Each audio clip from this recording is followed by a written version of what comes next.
Kw'izina rya Data n'irya Mwana n'irya Mutima Mweranda, amen. Bene wacu dusangiye ukwemera muri Yezu Kristu, ndabaramukije mu izina rya Yezu Kristu. Nitugire Kristu, dusabikanye ijambo ry'Imana dusanga muri Bibiliya mu gitabo cya Yeremiya, canke se mu gitabo c'umuhanuzi Yeremiya ku kigabane cya 38 guhera ku karongo ka mbere kugeza ku ka 13. Ijambo ry'umutwe twisunga riravuga ngo Yeremiya atabwa mu gishimo. Shefatiya mwene Matani, Gedaliya mwene Pashihuri, Yukali mwene Sheremiya na Pashihuri mwene Malkiya bumva amajambo Yeremiya yashikiriza igihugu cose avuga ati, nguku uko umukama avuze, uwuzoguma muri iki gisagara azokwicwa n'inkota, amapfa n'akaranda, ariko uwuzosohoka akishira abakasidimu azobaho, kandi ubuzima bwiwe buzoba burokotse abeho. Nguku uko umukama avuze, nta kabuza iki gisagara kizogwa mu minwe y'ingabo z'umwami wa Babiloni acigarurire. Niho rero abatware babwira umwami bati, dusabye ko uwo muntu yokwicwa, kuko ibyo avuga bica inkokora abagwana basigaye muri iki gisagara, bigaca inkokora igihugu cose mu kubabwira amajambo nk'ayo. Nkako uwo muntu ntaronderera amahoro iki gihugu, ahubwo akironderera amarushwa. Umwami Sedesiyasi araheza avuga ati, nguwo ari mu minwe yanyu, kuko umwami atako ari bubagire. Baca bafata Yeremiya bamuta mu gishimu cyo kwa Malkiya, umuhungu w'umwami, cari ku kibuga c'irerekero, bacururukirizamwo Yeremiya bakoresheje imigozi.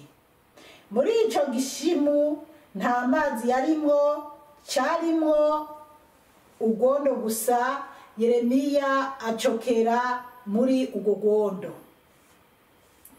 Hebedi Meleki yava mu gihugu ca Kushi, akaba umukevyi mu ngoro y'umwami, yumva ko bataye Yeremiya mu gishimu. Umwami nawe akaba yari yicaye kw'irembo rya Benyamini.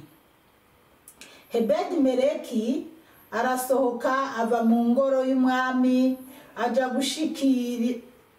aja gushikiriza ijambo umwami avuga ati, muhanyi wanje mwami, abo bantu bakoze nabi kubera ibyo bagiriye umuhanuzi Yeremiya byose. Bamutaye mu gishimu, none agiye kwicigwayo n'inzara, kubera ko atavyo kurya bikiboneka mu gisagara. Hanyuma umwami ategeka Hebedi Meleki yava mu gihugu ca Kushi, avuga ati, hitana ngaha abagabo 30, ubajane gukura umuhanuzi Yeremiya muri ico gishimu atarapfa. Hebedi Meleki ahitana abo bagabo, agenda mu ngoro y'umwami, ahantu musi y'ubushinguro, akurayo impuzu zaheze z'imishambara aziterera Yeremiya muri ca gishimu akoresheje imigozi. Hanyuma Ebedi-Meleki yava mu gihugu ca Kushi abwira Yeremiya ati, ndagusabye wambare izo mpuzu. Yeremiya abigira gutyo nyene. Baraheza bakwegesha Yeremiya iyo migozi bamukura muri ca gishimu. Yeremiya acaguma ku kibuga c'irerekero. Umwami Sedesiyasi ahanuza Yeremiya ubwa nyuma. Bene wacu muri Yezu Kristu, iri ni jambo ry'Imana. Dushimiye Imana. Aleluya, amen, aleluya, aleluya, amen, amen. Bana b'Imana, iki gisomwa ni nkaho ari kirekire mugabo turagerageza kuvuga amajambo akenewe cyane. Ku karongo ka mbere haravuga ngo Shefatiya mwene Matani, Gedariya mwene Pashihuri, Yukeri mwene Sheremiya na Pashihuri mwene Malikiya bumva amajambo Yeremiya yashikirije igihugu cose avuga ati, aha batudondaguriye igisekuruza c'aba bantu canke se aba bantu abaribo. Hanyuma tukumva ko bari bakeneye kumva amajambo Yeremiya yavuga canke se twumve ibyo Yeremiya yari karavuga. Nguko uko Umukama avuze, uwuzoguma muri iki gisagara azokwicwa n'inkota, amapfa n'akaranda.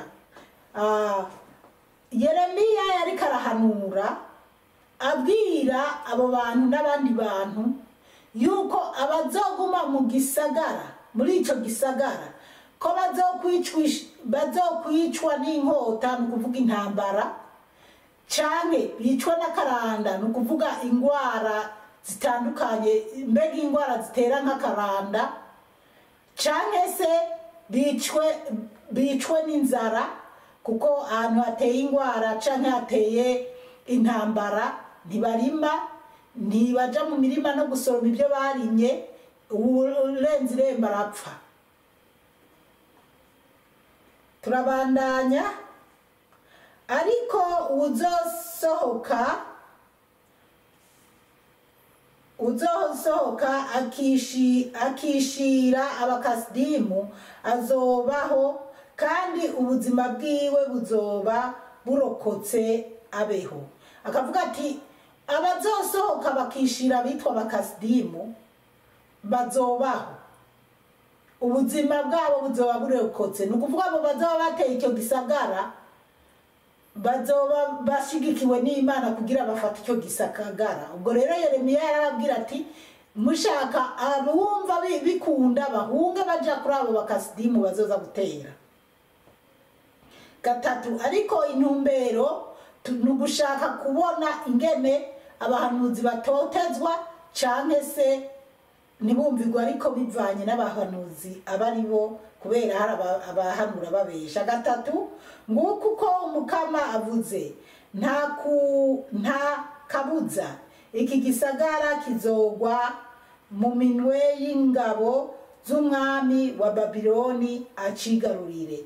Yeremiya aravuga ati, uko vyogenda kose iki gisagara gitegerezwa gufatwa n'ingabo z'umwami wa Babiloni.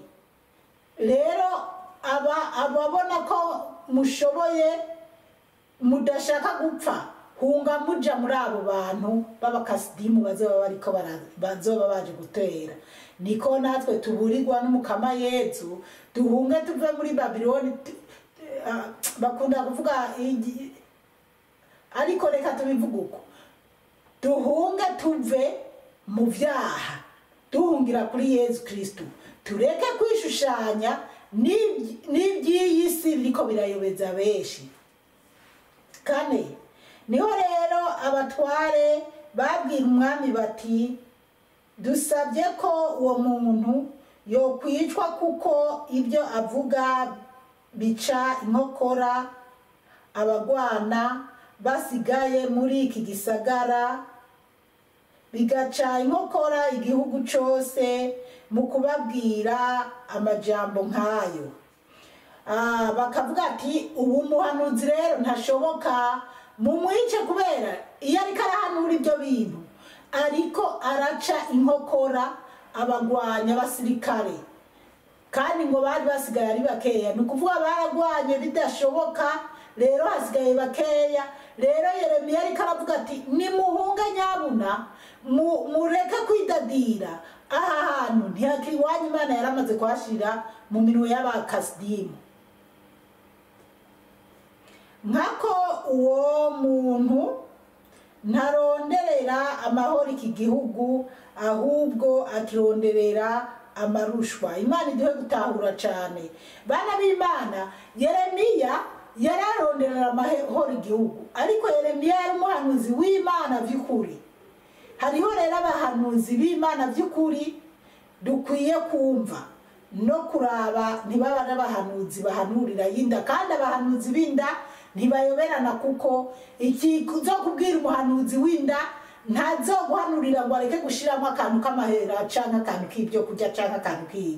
Oya, aguhanurira akubwira ko ubanza kumuha kugira kugire ku musozi, kugira kuvugira igisabisho ubanza kumuha. Rero Yeremiya yari umuhanuzi koko avuye ku Mana. Gatanu hakavuga ngo umwami Sedesiyasi araheza avuga ati nguwo ari mu minwe yanyu, kuko umwami atako ari bubagire. Umwami kubera abo bantu bari gushaka kugirira nabi Yeremiya, umwami aravuga ati ari mu minwe yanyu, mwebwe nyene nimurabi nakazi kanyu, kuko umwami biraboneka ko yari ku ruhande rwa Yeremiya. Umwami yarakunda Yeremiya, mugaba abantu bobo babwira umwami ati icishano, kubera ariko araduca intege. Imana iduhe gutahura cyane. Niko rero natwe ab'isi tumeze, iyo tubonye umuntu ariko aravuga ubutumwa neza, cyangwa iyo tubonye umuhanuzi ariko abirimo neza, ahanura ati nyabuna nimwitware neza uku Yezu ashaka bigenda uku, tumutera amabuye cyangwa bamutera amabuye, tukumva ko ari uwo kwicwa. Ariko bana b'Imana, iyo ari umuhanuzi avuye ku Mana by'ukuri tukwiye kumwumva, kuko mu isi ibintu ni bibi, kandi Imana ntireka kwibira ibanga abasabyi bayo. Gatandatu baca bafata Yeremiya bamuta mu gishimu cyo kwa Marakiya umuhungu w'umwami, cari ku kibuga c'irebero, bacururukirizamwo Yeremiya bakoresheje imigozi. Muri ico gishimu nta mazi yarimo, carimo ugondo gusa. Yeremiya acokera muri ugo gondo. Imana iduhe gutahura cyane. Ba bantu bafata Yeremiya bamuterera mu gishimu kitagiramwo amazi ngo cyuzuye ugondo, bamuta mu gishimu. Murumva rero bana b'Imana ko abantu bari barengereye, bari babaye abantu babi cyane. Rero intumbero no kumva ko abantu b'iki gihe ntidushaka kumviriza ubutumwa bwiza, ntidushaka kumviriza ibiduca intege, dushaka kumviriza abatubwira, abaduhanurira ibyiza. Umuntu ahanura ibibi cyangwa umuntu ariko aravuga ijambo ry'Imana by'ukuri, abantu benshi ntibamwumviriza. Nyimba umuntu avuze ati nyamara hariho ibintu ibi n'ibizi nyambarizi n'izi si nziza, abantu bakamutera amabuye. Ariko Imana yo mu ijuru iduha abahanuzi n'abavuga butumwa kugira badukebure, tureke kugendana n'ibyisi bitari byiza. Indwa akavuga ngo Hebedi-Meleki yava mu gihugu ca Kushi, akaba umukebyi mu ngoro y'umwami, yumva ko bataye Yeremiya mu gishimu. Umwami nawe akaba yari yicaye ku irembo rya Benyamini. Iki kirasobanutse 8 hakavuga ngo Ebedi-Meleki arasohoka ava mu ngoro y'umwami aja gushikiriza ijambo umwami avuga ati 9 muhanyi wanje mwami abo bantu bakoze nabi kubera ibyo bagiriye umuhanuzi Yeremiya byose bamutaye mu gishimu none yagiye kwicigwayo n'inzara kubera ko ata byo kurya bikiboneka mu gisagara. Imana iduhe gutahura cyane. Rero Ebedi-Meleki yarababajwe n'ibyo abantu bagiriye Yeremiya, arababara kubona Yeremiya bamutaye mu gishimu, kandi abantu bamwe bigiza nkana abandi babona ukuri. We yarabona ko Yeremiya ahanura avuga iby'ukuri. Yeremiya ari mu gishimu, wa muhanuzi arabibonye ko n'inzara yari yatangiye gutera. We nakosi wa muhanuzi Ebedi-Meleki agiye kubwira umwami ati aba bantu ni babi bakoreye ikibi umuhanuzi Yeremiya.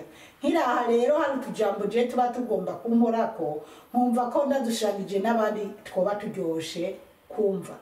Hari igihe abantu bagucira icyobo bakanagutayo ariko ntupfe, Imana ikagukurayo uri muzima. Aba bataye mu cyobo Yeremiya bari bazi ko bamurangije, kuko kumuterera mu gishima atari bwikuremo zari ngorane. Na Yozefu baramutaye ariko Imana yo mu ijuru yaramukuyeyo. Rero uyu Ebedi-Meleki arabwira umwami ati bahemukiye Yeremiya. Reka tubandanye. 10 hakavuga ngo hanyuma umwami ategeka Ebedi-Meleki yava mu gihugu cya Kushi, ntibava no mu gihugu kimwe, yava mu gihugu cya Kushi, avuga ati hitana ngaha abagabo 30 ubajane gukura umuhanuzi Yeremiya muri ico gishimu atarapfa.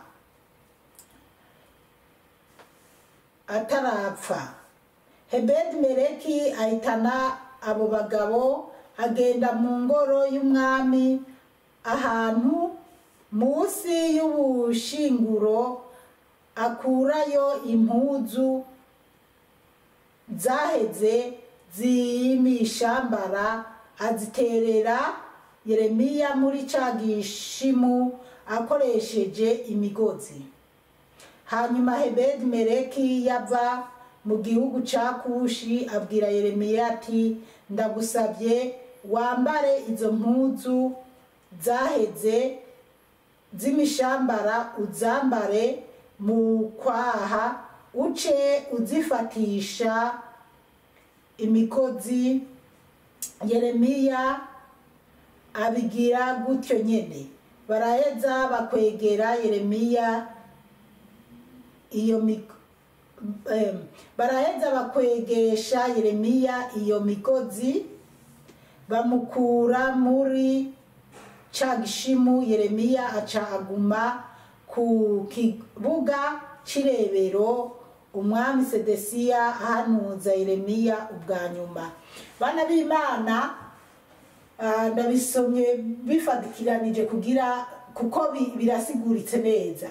Ni ukuvuga ko Ebedi-Meleki, umwami yarabwiye Ebedi-Meleki, banatubwira n'igihugu yavamo, genda wiyaranje ufate abagabo 30 ukureyo Yeremiya muri kiya kinogo.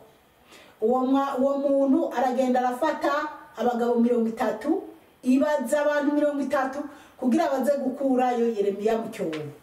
Hanyuma Ebedi-Meleki aja mu nzu ibwami aho babika ibintu by'impuzu zaheze kugira ashobore gufata impuzu zaheze basapoting Yeremiya ashobore kuva muri icyo gihugu, muri icyo kinogo.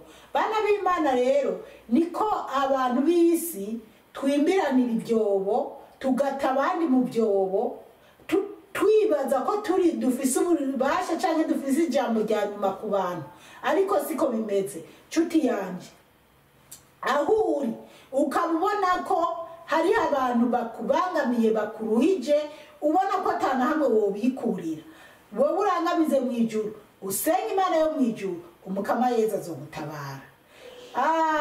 Iki kigwa iyo ndiko ndakisoma ndakiyumvira nca nibuka byinshi, hari byinshi nibuka abana b'Imana. Abantu iyo none turavye Yeremiya arahanura ati hazotera intambara n'amapfa n'ibigwaragwara. Ibuka mu gihe cya korona, mu gihe cya korona hateye korona n'inzara, iyo nzara yateye mu gihe cya korona n'ubu ntizopfa iheze. Mana, iyo nzara ntizopfa iheze. Ikintu cy'inzara je nari naragihanuye, n'ibya korona je nari narabihanuye, hari n'abandi bahanuzi bagiye babihanura. Abantu b'Imana, iyi si turimo iri mu kigare. Abantu bose bari mu isi umenga benshi ntitugikomeye mu mitwe. Ingene baducuritse bagacurika abantu ngo bazanye inkingo za korona. Bantu b'Imana, ntimumaze kubona za nkingo za korona ko zitarizo, ko zarizo kwica abantu, ko benshi bapfuye, abatapfuye nabo bapfapfanye bahagaze. Grama abantu bakunda kumviriza amakuru canke bakunda kurikirana ibintu bimwe n'ibindi canke byo hanze nka za Amerika. Ngira mwarabonye ko na Trump, icyo Trump nyimbari Trump ko ibyo bintu bimuragishinga, bafasha abantu barahubagura bamwe. Imana, bantu b'Imana, je naringiye kwiteza kuko nabona abagenzi bose batewe, ntakibona ahantu na hamwe nosaganiriza.